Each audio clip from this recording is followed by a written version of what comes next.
And welcome back to X-Wing Versus. My name is David, giving you guys a battle report for Episode 3, amply named The Phantom Menace, after the TIE Phantom I was using. Which, if you missed my first video explaining the build I was using, this ship is my favorite ship in the game, and this is one of my favorite builds I like to fly. And I think it's a pretty viable build, or more viable build for the TIE Phantom. But like I mentioned in that video, the tactics you need to master, and not that I've mastered them, you need to be very experienced, and at least, especially in flying a Phantom, and I'd say it's between intermediate to advanced difficulty to do it well. Not that I'm a master of it, but just my observations. And then also my opponent, Carl, he actually wanted to do this with me, but schedules wouldn't allow it. But he flew two T70 Xwings, and you can't see it from this distance, so I'm going to move over. But I'm using two T65s because I don't own any T70 Xwings. And by the way, the T70 is far superior to the T65 just because it can boost. I'm pretty sure. Again, I don't own one, so I'm not 100% on that. But yeah, they're way more maneuverable. Essentially, they can do Talon rolls, so they have plenty more options to turn around. And I believe there's also more green on the dial. And then he also had a ARC 170 with Rey, R2D2. And vector thrusters, and the pilot was Thane Curel, which his pilot ability reads when ally ship is attacked and when the attacker is in your firing arc, then you can perform a free action. So basically, if there's an enemy ship attacking one of your allied ships, and that attacking ship is in your firing arc, you can perform a free action, which is actually very powerful. And then he also was flying Jess Pava, and she's pilot skill 3. When she's attacking or defending, if she's in range 1 of friendly ships, she can re-roll up to that many dice. And then he was also flying Knee and Numb. And I don't remember exactly all the cards he had on them, so I won't go into them. But this is just meant to be a rough representation of how the game went, and why I think it ended up going the way it did. And yes, I am using extra lights to properly light this for you guys. So this was about how it started. He was in his corner, and I was in my corner. And then I'll zoom up a little bit there. And then he went forward over here on this side, and then I went a little bit forward. I'm gonna tilt the camera so you guys can see. So I went a little bit forward, and then very forward, and then I cloaked. And then we didn't exchange any shots that round, and then he again went a little bit forward, and then I was starting to come around with the Phantom.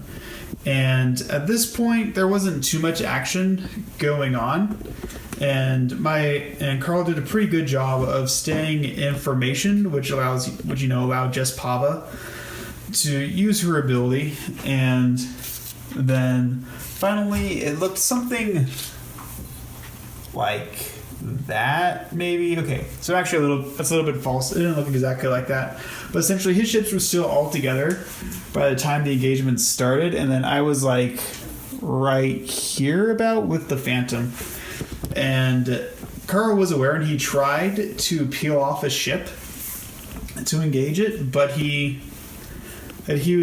because his pilot was Knee and Numb, pilot skill 7, and Whisper was pilot skill 9. So all of his pilots moved before Whisper, and so I could do whatever I needed to. There was actually one point in the game, I think Jess was here, Thane was over here, and Knee and Numb was over here, and so I decloaked. I went slight 3, and like Site 3, and then I barrel rolled like right past them. It was actually I was really pleased with myself. And yeah, I was able to light up, I think it was his arc I went for. And so the Arc 170 actually took a ton of damage, but it was R2D2 in the end that made his Arc 170 last way longer than I would have liked. And yeah, overall it was a really good game, and actually Carl really enjoyed it too, even though he hates Phantoms like with a passion, just like I hate Captain Nim. But you know what? That's okay.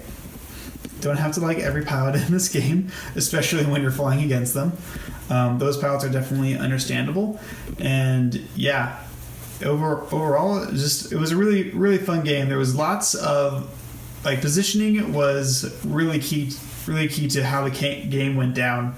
And it was really nice because we didn't have to worry really a lot about like rockets and bombs, alpha strikes and, bombing, which makes up a lot of the meta right now.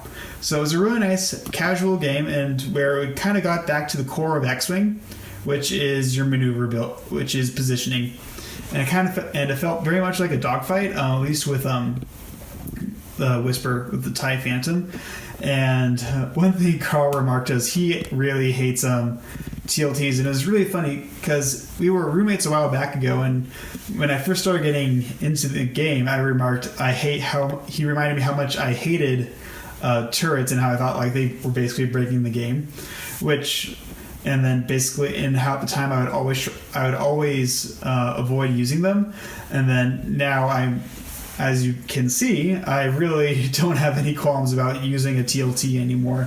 And so, yeah, it was just really fun, and I kind of agree that turrets make the game a little less fun, especially a twin laser turret, because it can attack out to range 3. But you know what? Unless another errata comes out to fix that, it doesn't particularly matter. And so, yeah, thanks for watching, and I'll post a link to the actual game, which again, it was really, really fun, and you'll see more of like the maneuvering I did, which, not to brag, but Carl said himself, that was actually really good maneuvering on my part, and that's kind of shows like what I mean when this is like an intermediate to advanced level build. Like in order to get the Phantom to work, you really have to position it perfectly, otherwise it can go down really fast and the game would have gone very differently.